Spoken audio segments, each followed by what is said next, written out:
So salty, I'll still think about it. Okay, we can take my Lambo.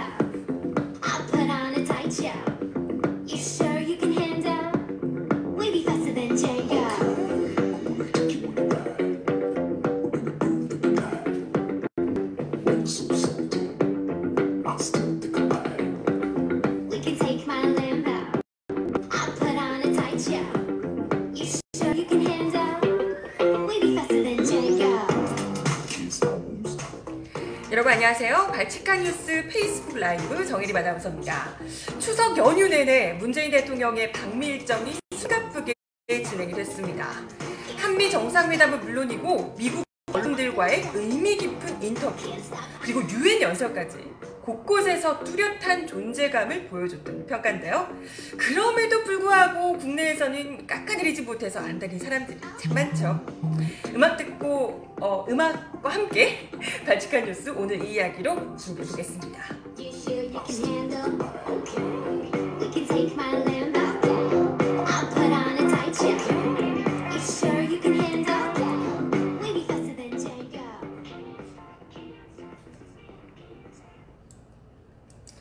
네, 여러분 안녕하세요. 9월 27일 발칙한 뉴스 페이스북 라이브입니다. 어서들 들어오세요. 어서들. 추석 연휴들은 잘들 보내셨나 모르겠어요.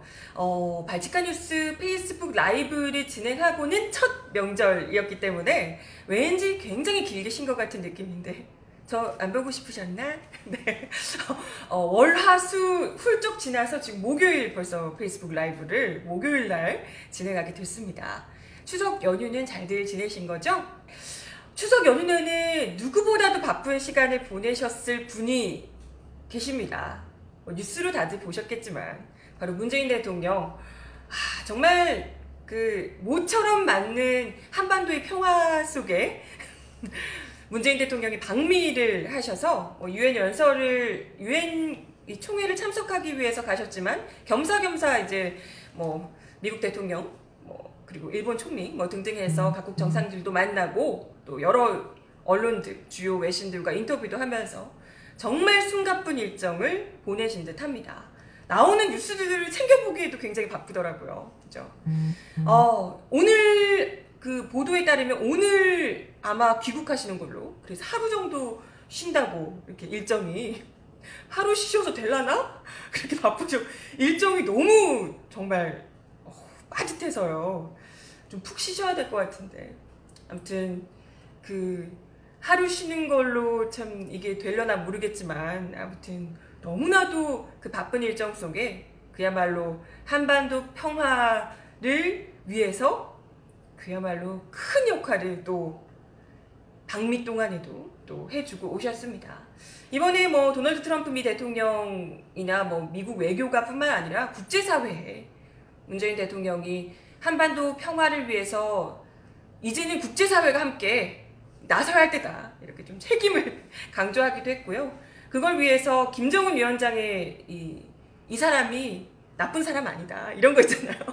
이 사람이 실제로 비핵화 의지를 정말 누구보다도 강력히 가지고 있고 정말 진정성이 있다. 이것을 설득하기 위해서 정말 최선을 다하는 모습이었습니다.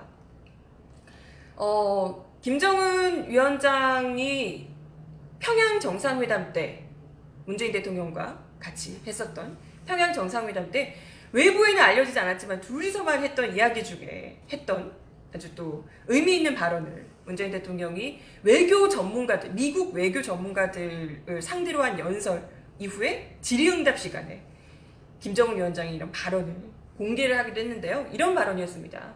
많은 세계인들이 북한의 비핵화를 위한 여러 조치에도 불구하고 여전히 북한을 믿지 못하겠다. 또는 속임수다. 시간 끌기다. 이렇게 얘기하는 걸 우리도 안다. 김정은이 그렇게 얘기했다는 거죠. 하지만 지금 이 상황에서 속임수를 쓰거나 시간 끌기를 해서 도대체 북한이 얻을 수 있는 게 뭐겠냐. 그렇게 되면 미국이 강력히 보복할 텐데. 그렇죠. 미국이 가만히 있지 않겠지. 그렇게 할 텐데 그 보복을 북한이 어떻게 감당할 수 있겠냐. 이번에야말로 북한의 진정성을 믿어달라라고 얘기를 했더라. 이걸 이제 미국의 외교 전문가들 앞에서 문재인 대통령이 이런 얘기를 김정은이 이렇게 얘기하더라. 이 사람 이만큼 진정성 있다 라고 얘기를 한 겁니다. 그러면서 북한이 지금 뭐 풍계리 핵실험장도 이미 폐기했고 뭐 이런 것들을 얘기하면서 이제는 미국이 이에 대한 상응 조치를 좀 해야 한다. 이런 이야기를 좀 한 것으로 보입니다. 그러면서 문 대통령은 김정은 위원장은 젊지만 아주 솔직 담백하고 연장자를 예우하는 예의도 갖췄을 뿐만 아니라 이건 뭐 우리도 보기에도 굉장히 문 대통령 내외를 굉장히 깍듯하게 이렇게 모시더라고요. 그러면서 북한을 경제적으로 발전시켜야겠다는 의욕이 굉장히 강했다. 미국이 북한의 안전을 제대로 보장해주면서 북한 경제 발전을 위해 지원하고 그런 신뢰를 준다면 김 위원장은 경제 발전을 위해 얼마든지 핵을 포기할 수 있는 진정성을 가지고 있다고 믿는다. 이렇게 거듭 김정은 위원장의 이 비핵화에 대한 의지의 진정성을 강조를 했습니다. 그리고 문 대통령이 폭스뉴스, 이 미국에서도 굉장히 좀 보수 성향이 강한 매체로 알려져 있는데 이 폭스뉴스와 인터뷰를 했어요. 여기 지금 사진인데요. 민중의 소리 저희 페이지나 유튜브에서도 폭스뉴스 인터뷰를 저희가 번역까지 해서 자막 달아서 올려놨으니까 한번 좀 보시면 좋을 것 같아요. 굉장히 인터뷰 준비 진짜 많이 하신 것 같은 느낌이 드는 게 거침없이 어떤 질문에도 거침없이 이제 발언을 다 이렇게 이제 입장을 굉장히 선명하게 해서 발언을 딱 해주시더라고요. 여기 인터뷰에서 이런 얘기를 하십니다. 이 인터뷰에서 김정은 위원장은 트럼프 대통령에 대한 변함없는 신뢰와 기대를 표명하고 있다. 북한의 완전한 비핵화라는 역사를 만들어낼 수 있는 인물은 트럼프 대통령밖에 없다고 믿는다. 둘이 통한다니까? 김정은, 트럼프 이렇게 통한다니까요. 아무튼 뭐 그렇게 얘기하면서 굉장히 설득력 있는 논리를 펴니다. 이걸 보면서 아 그러네 이런 생각을 저도 했는데 북한은 설령 우리들이 북한 못 믿겠다 이런 얘기들을 뭐 다들 하시는 분들이 많으시잖아요. 그렇다 하더라도 한국이나 미국이 비핵화 협상에서 손해볼 게 없다. 이걸 이제 강조를 한 겁니다. 이게 굉장히 이제 중요한 부분이죠. 문 대통령은 북한이 취해야 되는 조치들 생각해봐라. 핵실험장, 미사일 시험장, 연병의 핵기지, 폐기 이런 것들은 또 만들어진 무기들 폐기하는 것 이런 것들 같은 경우에 이른바 불가역적 조치라는 거죠. 이걸 한번 폐기하고 나면 되살리기 굉장히 어렵거나 되살릴 수 없는 것들. 만약에 되살린다 하더라도 엄청난 시간이 걸리고 비용이 드는 그런 것들이라는 거예요. 그에 반해서 미국과 한국이 취하는 군사훈련 중단 같은 것. 이거 뭐 이번에도 드러났지만 얼마든지 언제든지 마음만 바꾸면 그냥 비용도 뭐도 없이 재개할 수 있다는 거죠. 재개할 수 있다는 거예요.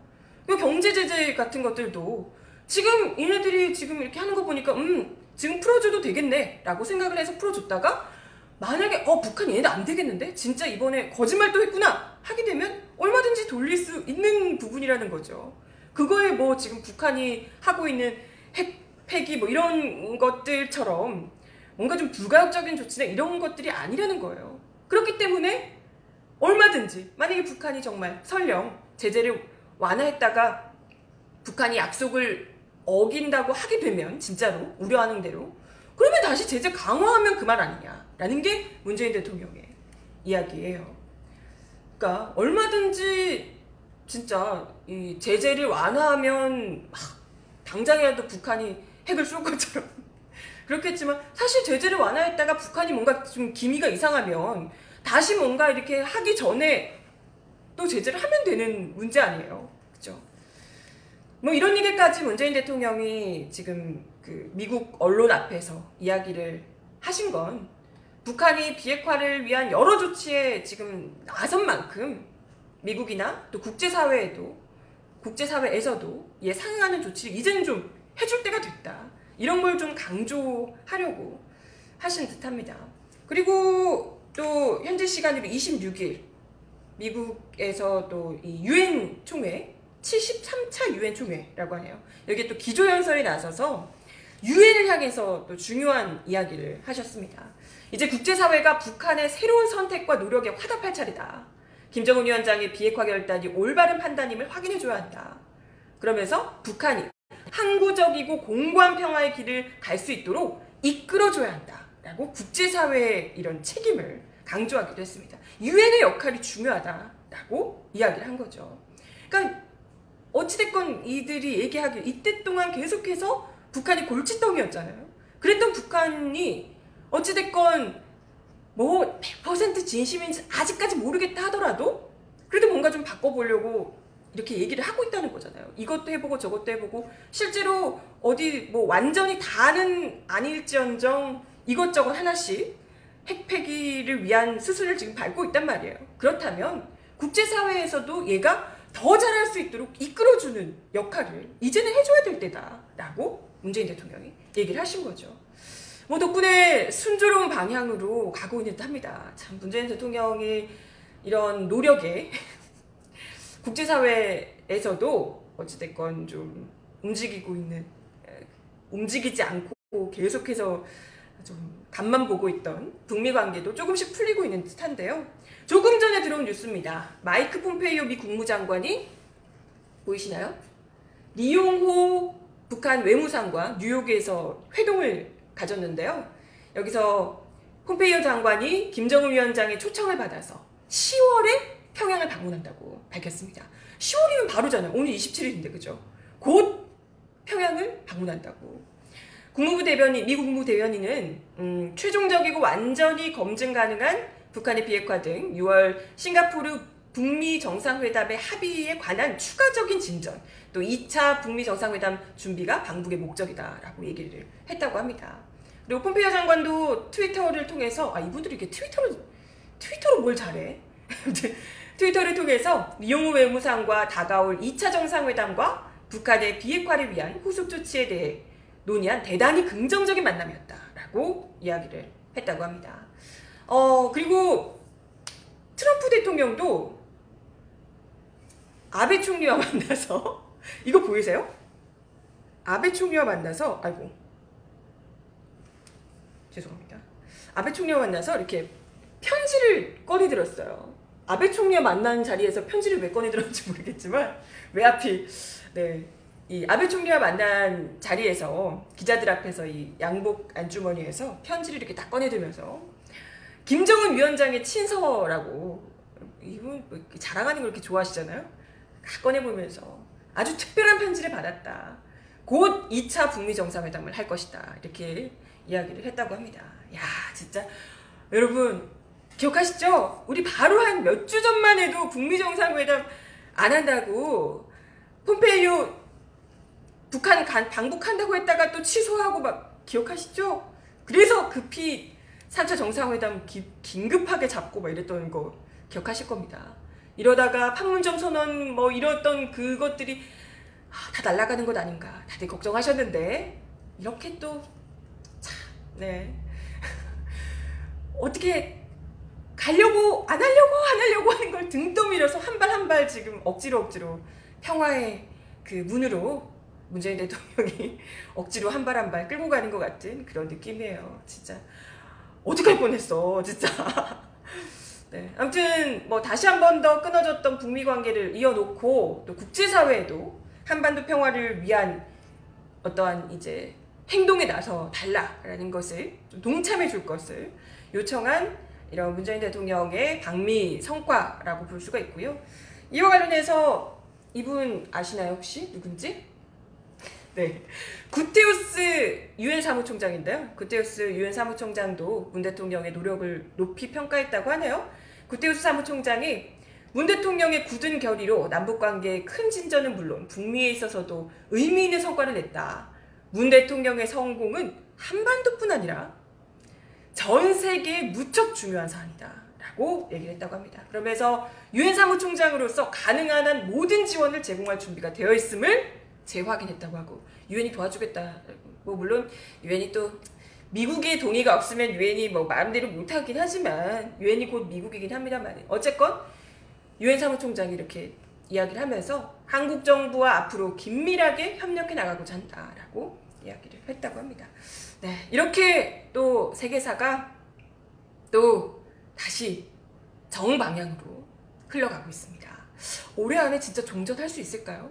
지금 얘기로는 10월 일단 폼페이오 방북 이후에 북미 정상회담 일정이 나올 것으로 예상되고 있는데 올해 안에 될 수 있지 않을까요? 그죠? 네, 기대를 해보겠습니다. 네, 다음 소식으로요. 지금 채팅창에서도 이야기 해주시고 계신데 화해치유재단 그거 뭐 하는 거냐 이렇게 물어보셔가지고요. 그 이야기도 제가 또 드리려고 가져와 봤습니다. 지금 미국에서 북한과 관련된 이슈만 진행됐던 게 아니고요. 아까 아베도 뭐 이야기 나왔었는데 문재인 대통령이 아베 신조 총리와 이렇게 또 만나서 정상회담을 가졌습니다. 잠깐 만나서. 근데 여기서 이 화해치유재단 이야기가 나온 건데요. 문재인 대통령이 위안부 피해 할머니와 우리 국민의 반대로 화해치유재단이 정상 기능을 못하고 고사할 수밖에 없는 상황이다. 지혜롭게 매듭 지을 필요가 있다라고 이야기를 하신 겁니다. 그러니까 설립 이후에 내내 비판을 받아왔던 이 재단, 이 화해치유재단을 사실상 해산하겠다라는 의미로 해석되고 있는데요. 화해치유재단 아까 뭐냐고 물어보셔가지고 말씀을 잠깐 드리면 대부분 아시겠지만 지난 2015년 12월에 박근혜 정부 당시에 한일 위안부 그 굴욕적 합의 있었잖아요. 그때 그 합의에 따라서 일본 정부가 10억 엔을 출연해서 그 돈으로 재단을 만든 겁니다. 국내에. 요걸로 뭐 위안부 피해자들에게 돈을 주겠다, 보상금을 주겠다, 뭐 이런 류였죠. 근데 이 화해치유재단이 지난해 말에 재단의 민간 이사들이 모두 사퇴하고 지금 현재 기능 중단 상태에 놓여 있고요. 올해만 그냥 인건비와 사무실 운영비로 2억 1,900만 원을 사용했다고 하네요. 아니 이거 돈을 쓰는 것도 뭐 문제지만 이런 말도 안 되는 합의에 따른 그 재단을 만들어서 돈을 쓰는 것도 웃긴데 그걸 또 인건비 뭐 사무실 운영비로 벌써 2억을 그것도 올해에만 썼다는 것도 좀 어이가 없죠. 이것 때문에도 굉장히 비판이 많았는데 사실 이제 이게 그거죠. 어찌됐건 위안부 피해자 이런 문제는 어찌됐건 피해자들 당사자들의 입장이 가장 중요한 것이고 그분들이 계속해서 이야기를 해왔던 것이 이때까지 수십 년 동안 얘기해왔던 것이 일본 정부의 진심 어린 사죄, 반성이었습니다. 그죠? 잘못을 인정하는 것, 우리가 그랬다, 죄송하다 라고 진심으로 사죄하고 그에 따른 법적 책임을 명확히 하는 것, 이게 이제 분명히 필요한 부분인데요. 그럼에도 불구하고 그런 건 없고 사죄 뭐 일도 없고 오히려 그 이후에 계속해서 일본 그 정부 관료들의 망언이 어마어마하게 쏟아졌잖아요. 여전히 일본은 변한 것이 일도 없다는 것을 보여주고 있는데 그럼에도 불구하고 10억 엔 받은 걸로 퉁치며 오히려 그 이면 계약에 소녀상을 뭐 치워주겠다는 둥 뭐 이런 거 네, 들어있는 걸로 얘기가 나오고 있고 그랬잖아요. 그죠? 아무튼 그랬던 그 합의에, 굴욕적 합의에 따라서 만들어진 화해치유재단이었죠. 아무튼 그 재단을 계속해서 남겨둔다는 것 자체가 문제가 있다 이런 얘기가 계속해서 나와 있었고 그리고 우리 이제 국내에서 피해자 부분들과 함께하고 있는 뭐 정의기억연대 쪽에서도 이 화해치유재단을 분명히 해산해야 한다 이런 목소리를 계속해서 높여왔습니다. 그런 가운데 지금 문재인 대통령이 그 또 아베 총리를 만나서 이 화해치유재단과 관련해서 사실상 해산하겠다는 뜻을 지금 밝혔기 때문에 이렇게 지금 이제 화제가 되고 있고 한데요.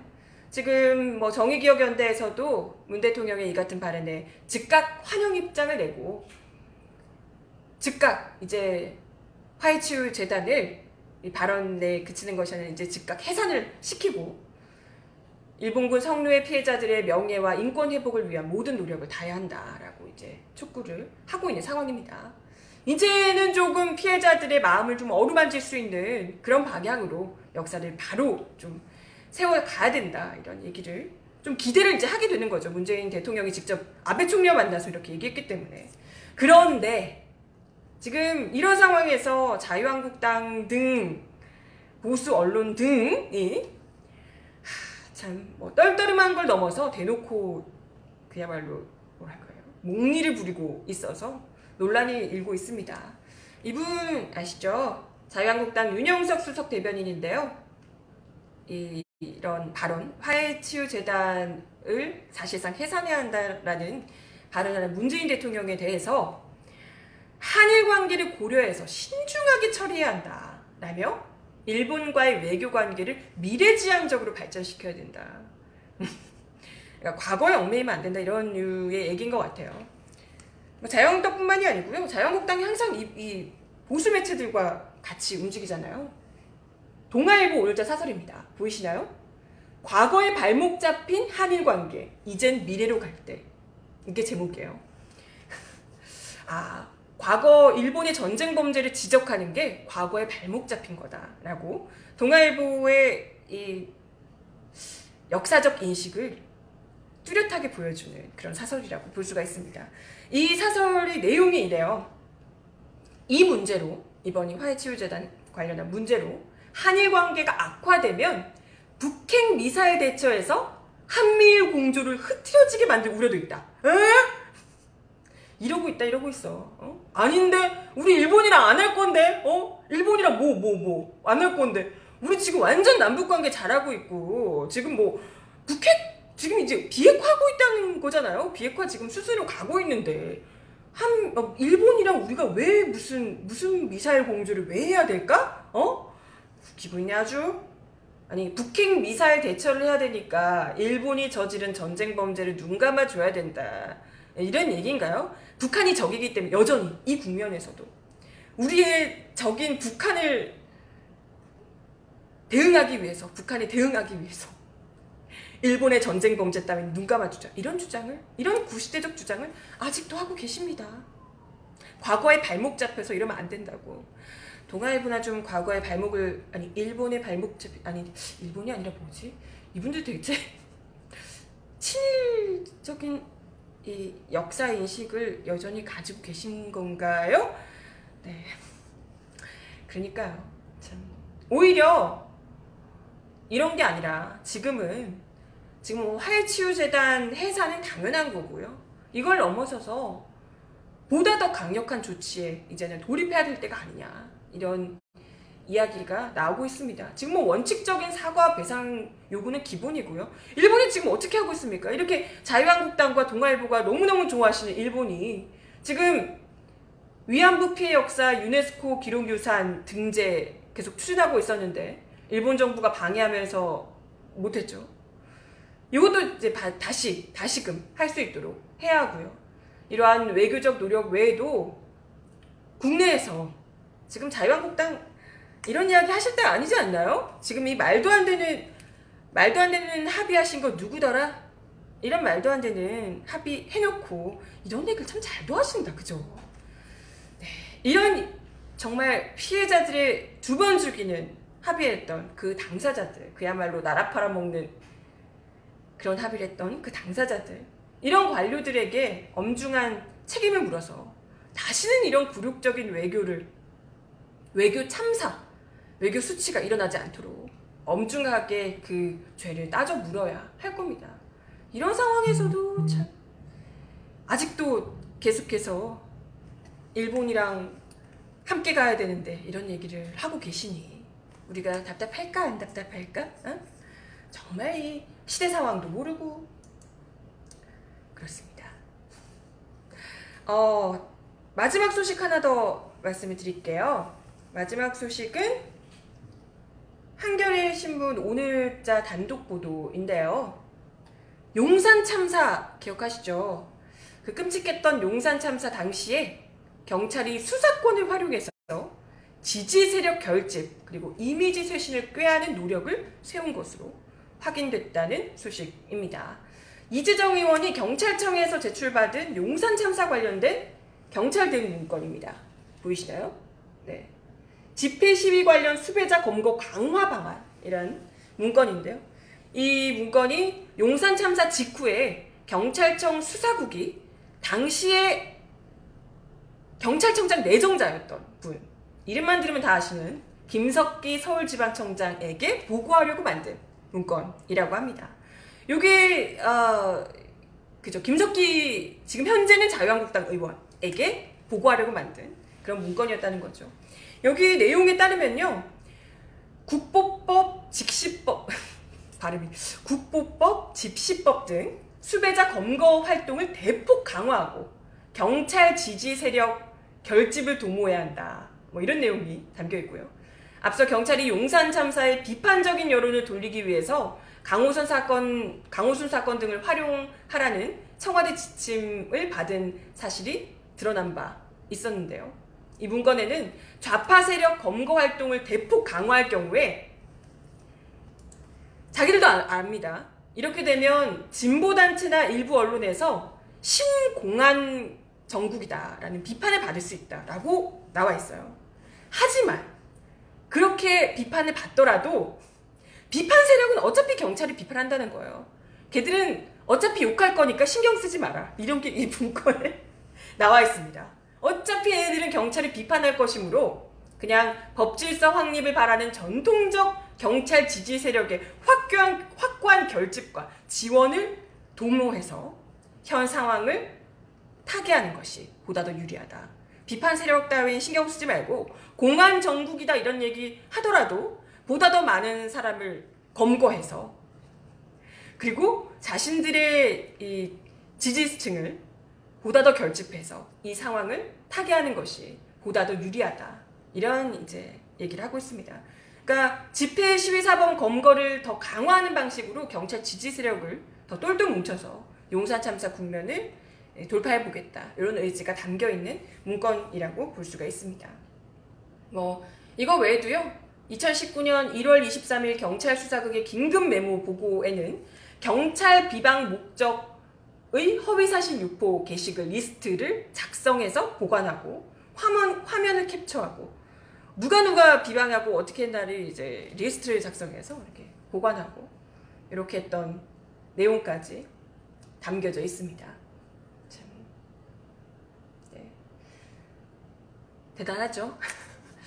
용산 참사뿐만이 아니고 뭐 이때까지 우리가 여론전을 얼마나 경찰이 열심히 펴왔는지를 다 봐왔지만 역시나 그때 그 시절에도 용산 참사 그 당시에도 국민이 경찰을 비롯해서 국민의 목숨이 6분이나 안타까운 목숨이 희생된 그 안타까운 사고에도 불구하고 어떤 일 때문에 이렇게 불의한 희생자가 났는가를 파악하는 것이 아니라 이걸 어떻게 덮을까에만 골몰했던 경찰의 참 정말 정치적인 고민들이 그대로 담겨있는 이런 문건이었습니다.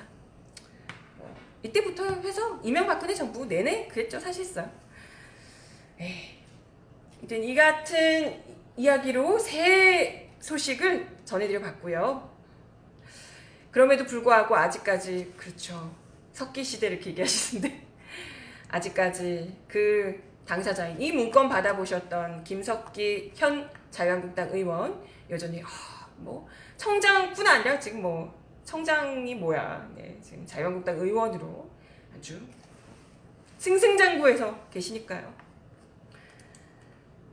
네, 오늘도 발칙한 뉴스 페이스북 라이브 함께 해주셔서 감사하고요. 오늘 내용은 여기까지입니다.